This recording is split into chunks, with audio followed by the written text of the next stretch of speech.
신앙 고백 드리겠습니다. 전능하사 천지를 만드신 하나님 아버지를 내가 믿사오며 그 외아들 우리 주 예수 그리스도를 믿사오니 이는 성령으로 잉태하사 동정녀 마리아에게 나시고 본디오 빌라도에게 고난을 받으사 십자가에 못 박혀 죽으시고 장사한 지 사흘 만에 죽은 자 가운데서 다시 살아나시며 하늘에 오르사 전능하신 하나님 우편에 앉아 계시다가 저리로서 산자와 죽은 자를 심판하러 오시리라. 성령을 믿사오며 거룩한 공회와 성도가 서로 교통하는 것과 죄를 사하여 주시는 것과 몸이 다시 사는 것과 영원히 사는 것을 믿사옵나이다. 아멘. 찬송가 200장 찬송드리겠습니다. 달고 묘한 그 말씀 생명의 말씀은 귀한 그 말씀 진실로 생명의 말씀이 나의 길과 믿음 밝히 보여주니 아름답고 귀한 말씀 생명샘이로다. 아름답고 귀한 말씀 생명샘이로다. 귀한 주님의 말씀은 내 노래 되도다. 모든 사람을 살리는 생명의 말씀을 값도 없이 받아 생명길을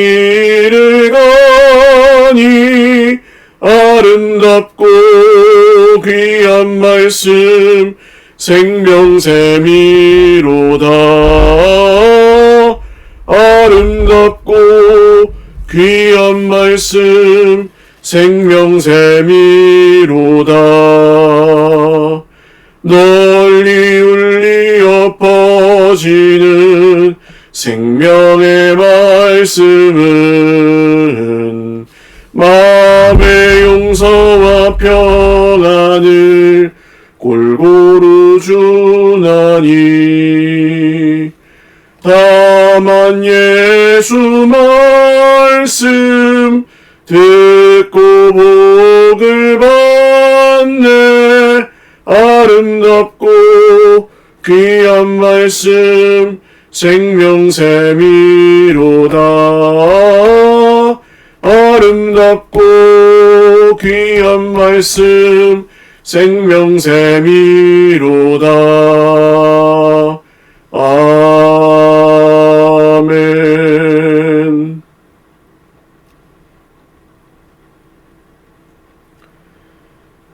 하나님 말씀 데살로니가 전서 2장입니다. 데살로니가 전서 2장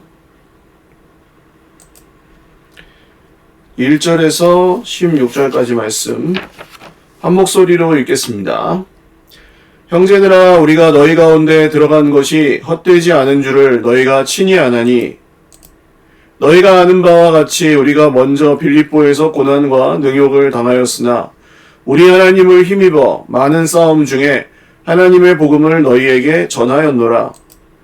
우리의 권면은 간사함이나 부정에서 난 것이 아니요 속임수로 하는 것도 아니라 오직 하나님께 옳게 여기심을 입어 복음을 위탁받았으니 우리가 이와 같이 말함은 사람을 기쁘게 하려 함이 아니요 오직 우리 마음을 감찰하시는 하나님을 기쁘시게 하려 함이라. 너희도 알거니와 우리가 아무 때에도 아첨하는 말이나 탐심의 탈을 쓰지 아니한 것을 하나님이 증언하시느니라. 또한 우리는 너희에게서든지 다른 이에게서든지 사람에게서는 영광을 구하지 아니하였노라. 우리는 그리스도의 사도로서 마땅히 권위를 주장할 수 있으나 도리어 너희 가운데서 유순한 자가 되어 유모가 자기 자녀를 기름과 같이 하였으니 우리가 이같이 너희를 사모하여 하나님의 복음뿐 아니라 우리의 목숨까지도 너희에게 주기를 기뻐함은 너희가 우리의 사랑하는 자 됨이라. 형제들아 우리의 수고와 애쓴 것을 너희가 기억하리니 너희 아무에게도 폐를 끼치지 아니하려고 밤낮으로 일하면서 너희에게 하나님의 복음을 전하였노라. 우리가 너희 믿는 자들을 향하여 어떻게 거룩하고 옳고 흠 없이 행하였는지에 대하여 너희가 증인이요 하나님도 그러하시도다. 너희도 아는 바와 같이 우리가 너희 각 사람에게 아버지가 자기 자녀에게 하듯 권면하고 위로하고 경계하노니 이는 너희를 부르사 자기 나라와 영광에 이르게 하시는 하나님께 합당히 행하게 하려 함이라. 이러므로 우리가 하나님께 끊임없이 감사함은 너희가 우리에게 들은 바 하나님의 말씀을 받을 때에 사람의 말로 받지 아니하고 하나님의 말씀으로 받음이니 진실로 그러하도다. 이 말씀이 또한 너희 믿는 자 가운데에서 역사하느니라. 형제들아 너희가 그리스도 예수 안에서 유대에 있는 하나님의 교회들을 본받은 자 되었으니 그들이 유대인들에게 고난을 받음과 같이 너희도 너희 동족에게서 동일한 고난을 받았느니라. 유대인은 주 예수와 선지자들을 죽이고 우리를 쫓아내고 하나님을 기쁘시게 하지 아니하고 모든 사람에게 대적이 되어 우리가 이방인에게 말하여 구원받게 함을 그들이 금하여 자기 죄를 항상 채우매 노하심이 끝까지 그들에게 임하였느니라. 아멘.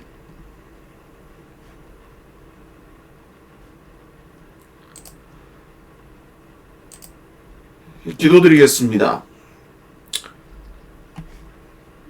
존귀하신 우리 하나님 아버지 감사합니다. 주님의 이름을 찬송하며 예배 드립니다. 오늘도 우리 하나님께서 주시는 은혜와 성령의 충만함으로 주의 백성들을 돌보아 주시고 하나님 오늘도 하나님이 살아계신 것과 자기를 찾는 자들에게 상 주시는 분이심을 믿고 기도하오니 하나님께서 말씀에 약속하시고 예비하신 모든 상을 주의 백성들에게 베풀어 주시옵소서. 하나님만 신뢰하고 의지하는 것이 우리의 능력입니다. 주님을 예배하는 것이 우리의 소망이고 또한 기쁨입니다. 하나님, 늘 예배하며 또 말씀에 순종하며 오늘의 힘겨운 삶을 또 잘 이겨나갈 수 있도록 주님 우리 모두에게 은혜 베풀어 주십시오. 환우를 기억하여 주시고 주님의 손으로 치료하여 주십시오. 주님께서 사랑하는 강옥순 집사님과 동행하여 주시고 주님 그 모든 몸과 마음과 주님께서 정말 보이는 것과 보이지 않는 모든 것에 섭리하셔서 깨끗이 치료하시고 회복하여 거뜬히 일어나 함께 만나 예배할 수 있도록 저희 교회 공동체 가운데 기적을 베푸시고 주님의 기쁘신 뜻을 따라 우리 집사님을 회복하여 주시옵소서. 날마다 우리 주님을 더욱 닮아가고 또 기쁘시게 해드리는 우리 모든 교회가 되게 하여 주옵소서. 마지막 때에 대한민국과 또 한국 교회를 긍휼히 여겨주셔서 분열하고 갈등 가운데 정말 우리 주님의 순결한 백성들, 새벽 이슬 같은 주의 청년들과 같이 주님께 기쁘시게 해드리는 한국교회가 되게 하여 주옵소서. 감사하옵고 예수님의 이름으로 기도 올리옵나이다. 아멘. 할렐루야. 네, 오늘도 하나님의 은혜와 평강으로 풍성한 하루 누리시기를 바랍니다. 데살로니가 전서 2장 말씀 오늘 묵상하겠습니다.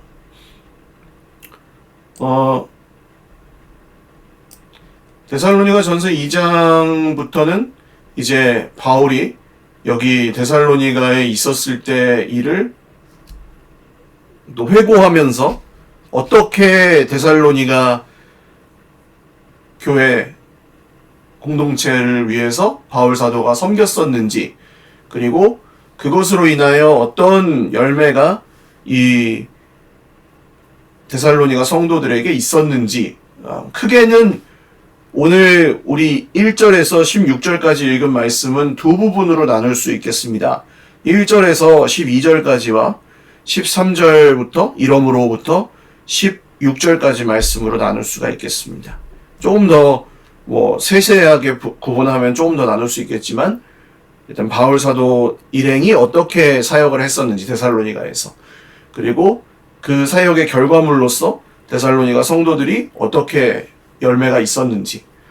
그러니까 오늘날 우리가 공동체를 세워가는 그런 원리와 기준을 이 바울 사도가 데살로니가 교회를 위해서 어떻게 사역했는지 오늘 이 말씀을 회고하는 것을 보면 또 거기서 우리가 원리와 기준들을 발견할 수 있을 것입니다. 자, 그래서 1절 보시면 형제들아 우리가 너희 가운데 들어간 것이 헛되지 않은 줄을 너희가 친히 아나니 헛되지 않습니다. 그러니까 바울 사도와 그 일행이 데살로니가에서 사역을 했을 때 그 사역의 열매가 모든 사람에게 환영받지는 못했습니다. 그렇지만 그렇다고 해서 데살로니가에 뿌린 씨앗이 헛되었느냐? 그렇지 않았다는 것입니다. 앞서 말씀드렸던 것처럼 데살로니가에는 몇 주에서 몇 달 정도밖에는 머물지 못한 것으로 보입니다만 복음이 그 씨앗이 뿌려지고 데살로니가 성도들에게 그 말씀이 선포되었을 때 말씀이 주님께서 그런 말씀하신 적 있죠. 하나님의 나라는 스스로 자라는 씨와 같다. 그래서 말씀이 스스로 자라는 씨가 되어서 이 데살로니가 성도들을 키우고 하나님의 나라가 그 데살로니가 척박한 우상숭배와 황제숭배의 땅에서도 열매가 맺힐 수 있게 해 주셨다는 것입니다. 그러므로 오늘 주님의 교회를 위해서 힘쓰고 애쓰시는 우리 형제 자매들, 주님의 나라를 위하여 기도하시는 또 모든 우리 동역자들, 주님께서 우리의 수고와 또 기도와 눈물을 절대로 헛되게 하지 않으신다는 사실을 믿으시기를 바랍니다. 그리고 그 허무에 지시면 안 됩니다. 주일날 우리 민 목사님이 설교하신 것처럼 헤벨, 헛되고 헛되다라는 말을 잘못 오해해버리면 그냥 다 허무하다, 소용없다 이렇게 가기가 쉽습니다. 사역하면 뭐하냐, 교회를 세우면 뭐하냐, 어차피 다 하나님께서 알아서 하실 거고 다 나한테 제대로 이 세상에서 주어지는 것도 별로 없는데 이렇게 생각하면 그 허무에 굴복하는 것입니다. 피조물이 모든 허무한데 굴복하는 것이라고 성경에 명시되어 있지 않습니까?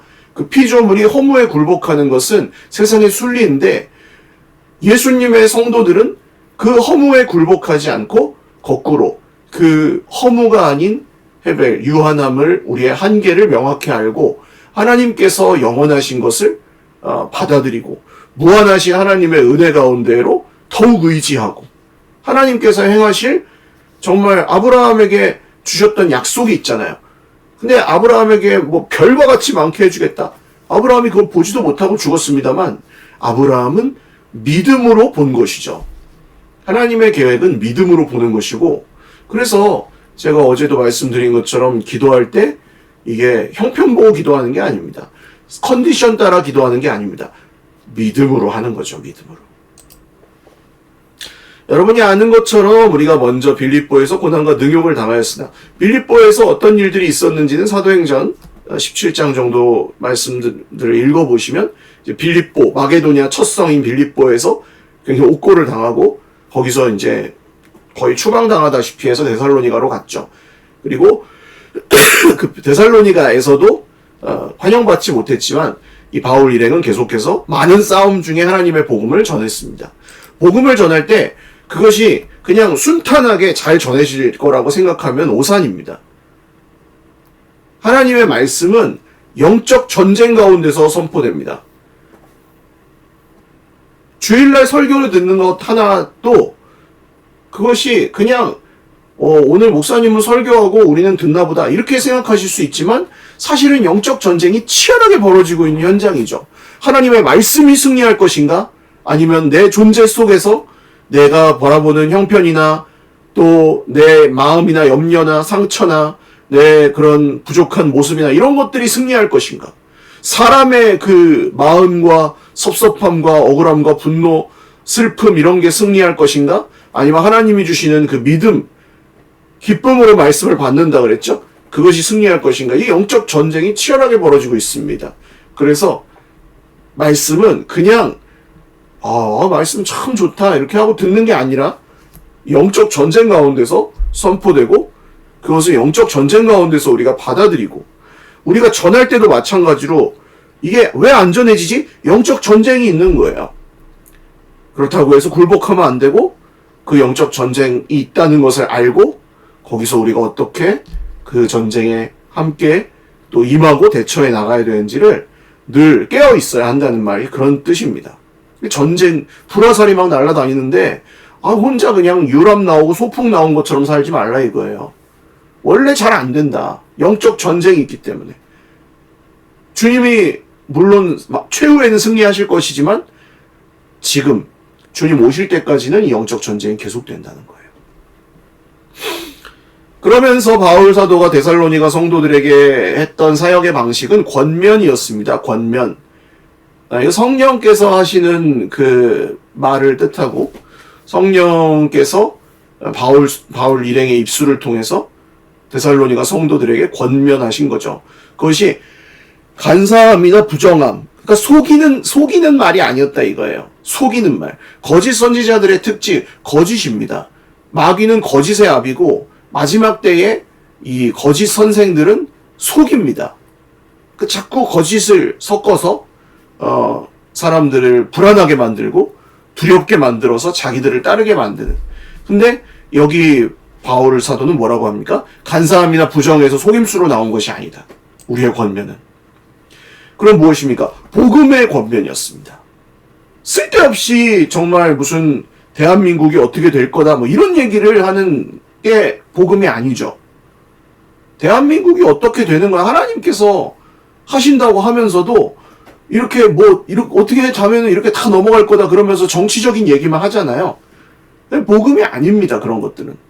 그러니까 간사함이나 부정함이나 속임수로 하면서 사람들을 호도하고 거기서 이득이나 권력을 취하고 하는 그런 것들은 전부 거짓입니다. 거짓. 근데 제가 생각을 해봤어요. 왜 저럴까? 개인적으로 알면은 그런 분들도 그런 목사님들 소위 그런 분들도 괜찮은 분들이래요. 개인적으로 알면. 근데 이게 왜 저렇게 멈추지 못할까? 기호지세구나.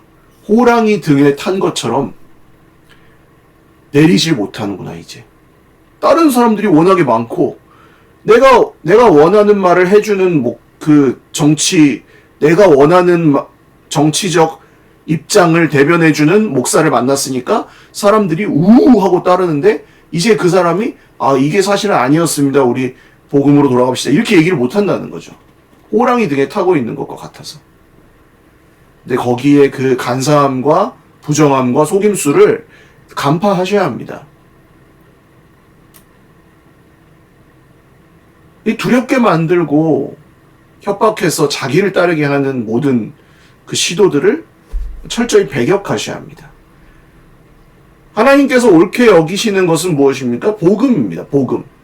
복음을 바울이 어떻게 해요? 위탁받았다 그러죠. 부탁받았어요. 위임받았어요. 복음은 내 거야? 내가 말하는 게 다 맞아? 이게 아닙니다. 바울이 복음을 하나님께 옳다 여기심을 입어 위탁을 받았고 그것을 두렵고 떨리는 마음으로 복음의 말씀을 전한 것입니다. 데살로니가 성도들에게. 그 이유는 사람을 기쁘게 하려는 것이 아니었습니다. 사람들이 듣고 싶어 하는 말을 해줘서 그 사람들의 세력을 얻고 지지를 얻으려고 하는 것이 아니었습니다. 사람을 기쁘시게 하려는 것이 아니고 우리 마음을 감찰하신 하나님을 기쁘시게 하려는 것이었다. 복음의 말씀이 전해지는 이유, 그 말씀을 우리가 맡았기 때문이고 또한 하나님을 기쁘시게, 사람을 기쁘게 하기 위해서가 아니라 하나님을 기쁘시게 하기 위해서. 아첨하는 말이나 탐심의 탈을 쓰지 아니한 것을 하나님이 증언하시느니라. 그래서 바울 사도는 데살로니가 사람들에게 좀 한 번만 믿어주십시오. 여러분 참 훌륭하시군요. 이렇게 하지 않았다는 거예요. 제발 교회 한 번만 나와주십시오. 그렇게 한 적 없단 말이에요. 교회 나와가지고 헌금 좀 하십시오. 그런 적 없단 말이에요. 그렇게 한 번도 하지 않았다는 걸 하나님이 증언하시느니라. 복음만, 위탁받은 복음의 말씀만 전했다 이거예요. 사람에게선 영광을 구하지 않았습니다. 여러분, 세력이 막 모이고 사람들이 많이 모인 데서 막 이렇게 그냥 있고 설교하고 쩌렁쩌렁 마이크 무대 설치해놓고 그렇게 하면은 그게 있어 보인단 말이죠. 저렇게 사람이 많이 모이는 걸 보면 뭔가 옳은가 보다, 저 말이. 그래서 사람들이 거기에 취해서 빠져나오질 못하는 거예요. 더 거기서 큰 운동을 벌이려고 하고, 더 큰 사람들을 모으려고 하고, 더 큰 돈이 모이고, 이런 일들이 계속 벌어지는데, 바울 사도의 사역의 원칙을 기억할 필요가 있습니다. 여러분에게서든지 다른 사람에게서든지 사람에게서는 영광을 구해본 적이 없습니다. 라고 말합니다. 사람에게서 영광을 구하려고 사역한 것이 아닙니다. 물론 7절 그리스도의 사도로서 마땅히 권위를 주장할 수 있으나 주장하는 자같이 할 수 있단 말이에요. 하나님의 말씀입니다. 이렇게 사십시오. 그건 잘못됐습니다. 똑바로 하십시오. 하나님께 드릴 걸 드리십시오. 기도하십시오. 이렇게 할 수 있는데 그렇게 안 했단 말이에요. 이게 십자가죠. 십자가는 하나님의 아들이 이 땅에 오셔가지고 다 그냥 불벼락 내리고 지옥불에 던지고 그냥 완전히 심판하실 수 있는 분이 오셨는데, 그분이 자기의 그 권능은 하나도 쓰지 않고 십자가에 온전히 못 박혀 인간으로 그 죄의 대가를 다 짊어지시고 죽으셨다. 이게 십자가고 복음입니다. 그래서 바울 사도의 사역은 그 십자가를 닮아 있었습니다. 십자가, 내 권위를 주장할 수 있지만 하지 않아요. 내 칼이 있지만 칼을 뽑지 않아요. 휘두르지 않아요. 내 권세를 부릴 수 있지만 부리지 않아요. 명령할 수 있지만 명령하지 않아요. 이게 어떤 마음으로 하는 건지 아시겠습니까? 사람이 어떻게 자라는지, 유모가 자기 자녀를 기름과 같이 그 사랑으로 명령할 수 있는 것도 명령하지 않고, 주장할 수 있는 것도 주장하지 않고, 권세 부릴 수 있는 건 부리지 않고, 그렇게 십자가를 지고 가는 가운데서 데살로니가 교회는 성장하고 열매를 맺게 되었다는 것이죠. 우리가 이같이 여러분을 사모해서 하나님 복음뿐 아니라 우리의 목숨까지도 여러분에게 주기를 기뻐합니다. 목숨을 바칠 정도로, 생명을 진짜로 주는, 그러니까 이렇게 사는 게 생명을 주는 거예요, 사실은. 할 말 많아요. 근데 안 해요. 인간적으로 말하면 빈정상하고 억울한 게 많단 말이에요. 주님의 몸된 교회를 세우기 위해서 복음을 위탁받아 전할 때 사람을 기쁘게 하려고 하는 게 아니라 하나님 기쁘시게 하려고 이렇게 십자가의 원리를 따라 사역을 하고 교회를 세우면 억울한 게 많죠. 인간적으로는. 근데 그것이 진짜 생명을 주는 사역인 거예요. 그래서 그 목숨까지도 여러분에게 주기를 기뻐했습니다. 왜냐하면 여러분이 우리의 사랑하는 자 되기 때문입니다. 우리가 여러분을 사랑했기 때문입니다. 그러면서 어떤 수고를 했습니까? 우리의 수고와 애쓴 것을 여러분이 기억할 것입니다. 폐를 끼치지 않으려고. 그러니까 인제 세워지는 교회에 가서 이제 말하자면 우리가 먹을 걸, 이제 우리 사도니까 우리가 먹을 걸 대령해라.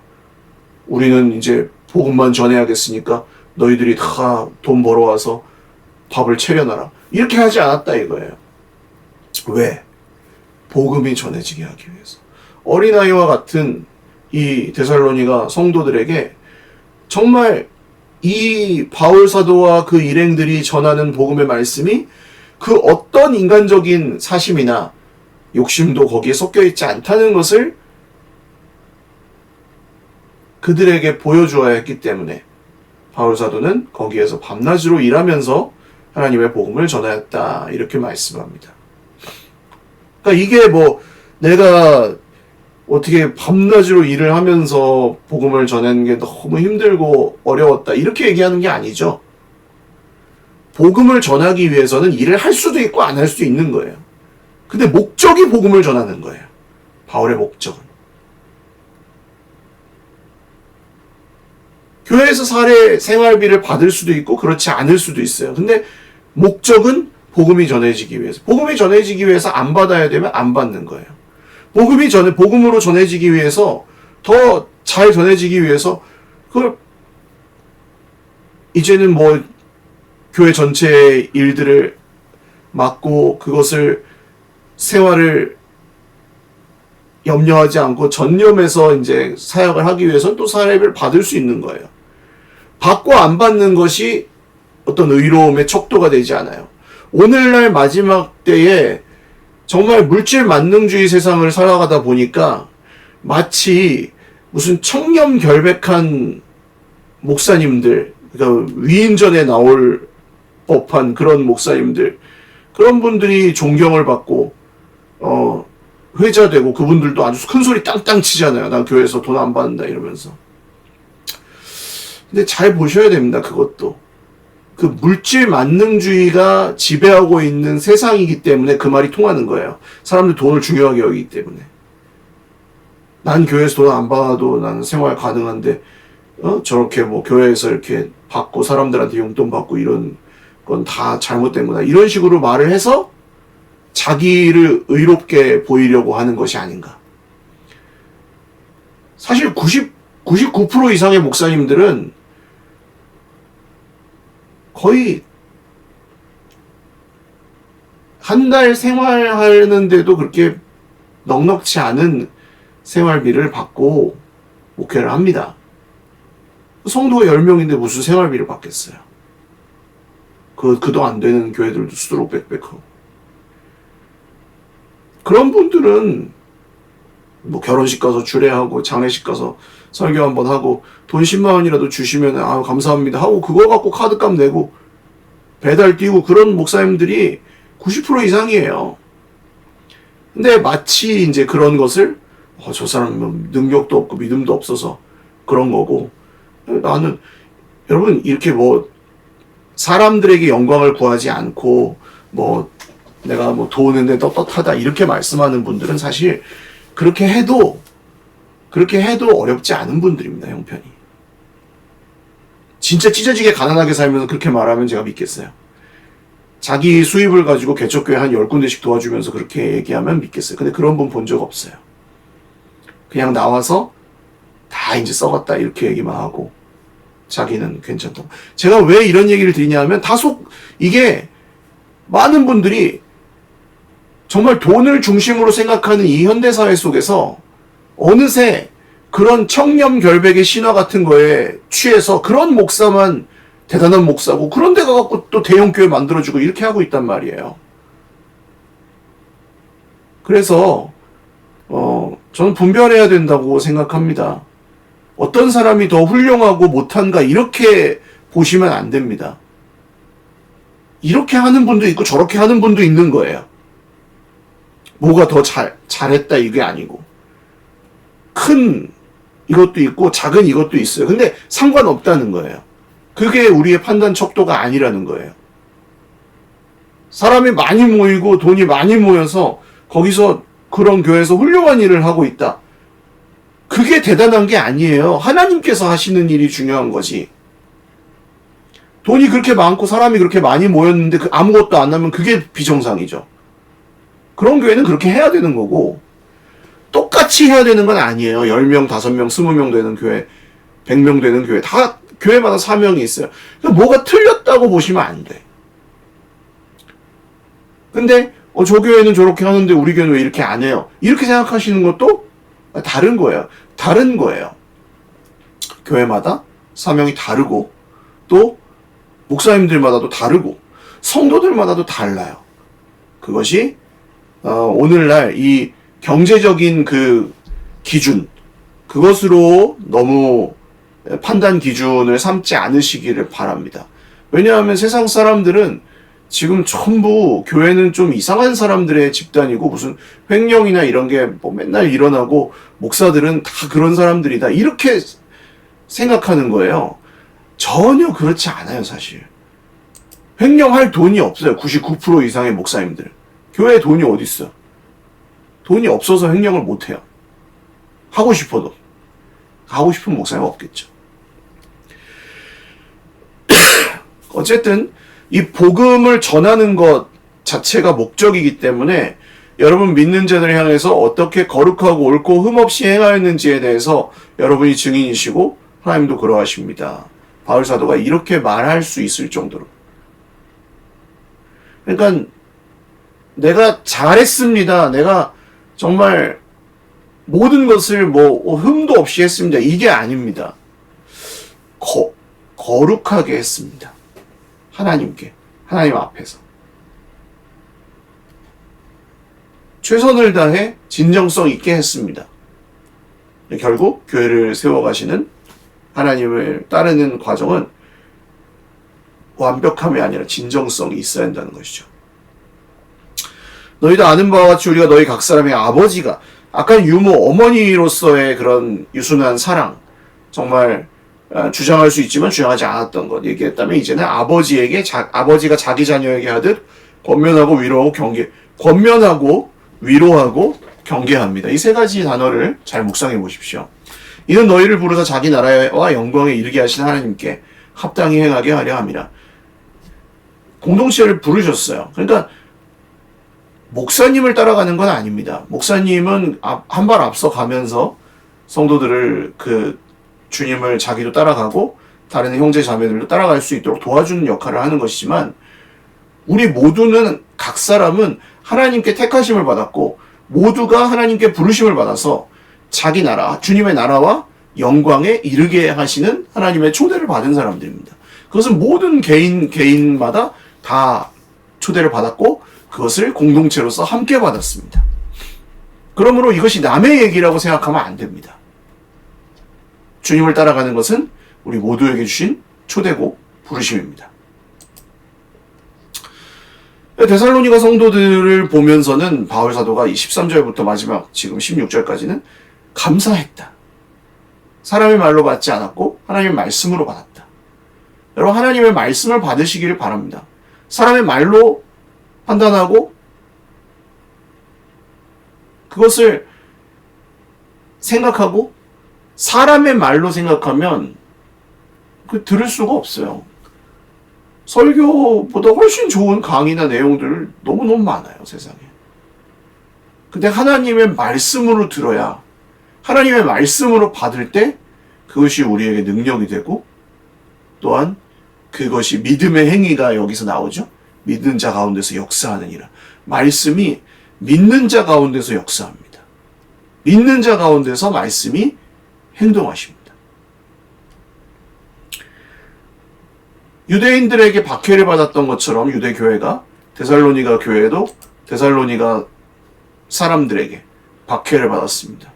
유대인들은 주 예수와 선지자들을 죽이고 바울 사도 일행을 쫓아내고 하나님 기쁘시게 하지 않고 모든 사람이 대적이 되어서 우리가 이방인에게 말하여 구원받게 하면 그들이 금하여 자기 죄를 항상 체험해 노하심이 그들에게 끝까지 임하느니라. 그러니까 이 유대인들의 죄는 명확합니다. 자기들만 믿지 않은 게 아니라 다른 사람도 믿지 못하게 만든 그 금송아지 있죠? 여로보암, 그 북이스라엘의 첫 번째 왕이었던 여로보암이 베델과 단에다가 금송아지를 설치를 해놓고 그 금송아지가 하나님이다 하고 아무도 예루살렘 못 내려가게 합니다. 그러니까 자기만 안 믿고 망하면 되는데 그게 아니라 다른 사람도 못 믿게 만드는 거예요. 이방인은 안 돼.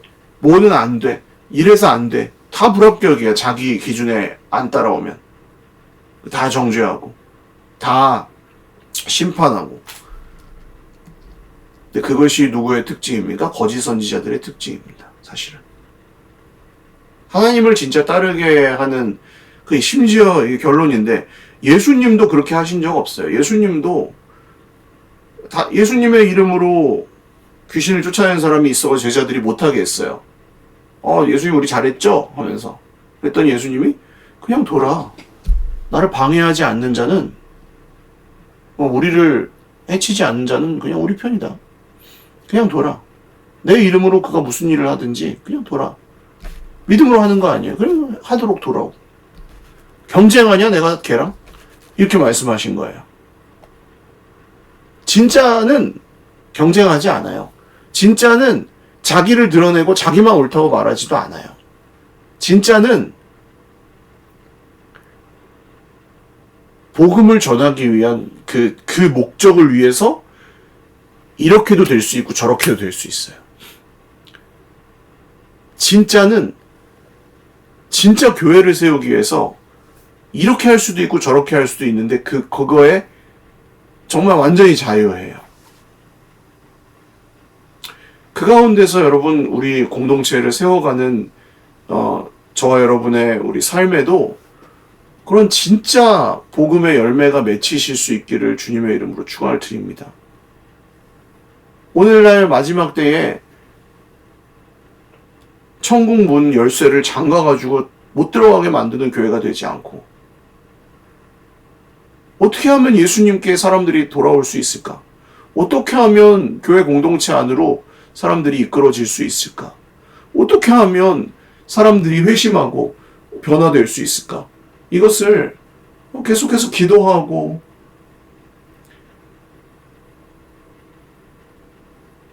문제 없이 유지하는 게 교회의 목적이 아니라니까요. 문제 없이 유지하는 거. 뭐 말 없고 불평 없고. 불평을 왜 해요? 불평을 왜 하냐고. 우리 교회에서 회심하는 사람이 없습니다. 이게 불평할 일이죠. 자기가 전도도 안 하면서 그렇게 불평하는 사람이 이상한 사람이고요. 전도해야죠. 교회 안에서나 밖에서나. 복음을 전해야 됩니다. 교회는 그러라고 있는 것이지, 문제없이 사람들 이렇게 워워 잠재우고, 야, 너 얼마나 힘드냐 하고 가서 그냥 맨날 위로만 해주고. 그렇게 하는 게 교회 목적이 아니에요. 죽어가면서도 복음을 전해서 생명을 살리고 우리가 그 영원한 부활의 생명을 구원을 잡으려고 쫓아가노라. 이게 교회의 목적이에요. 이거 알고 계셨습니까? 많은 분들이 저는 오늘날 현대 교회는 본래 목적을 많이 상실하고 있고 엉뚱한 데 집중하고 있는 것 같다는 느낌도 많이 들어요. 어떻게 하면 복음이 전해질까? 어떻게 하면 사람들이 세워질까? 어떻게 하면 예수님을 더 닮아가는 성품과 말과 생각과 눈의 기준과 이런 것들을 가질 수 있을까? 개인적으로 공동체적으로 치열하게 계속해서 고민하고 기도하고 그걸 위해서 살아가고 그런 일들이 일어날 때 기뻐하고 왜 내 마음이 안 편할까? 교회에서? 이거 아니에요. 마음 편하게 사역하신 적이 언제 있어요, 바울 사도가?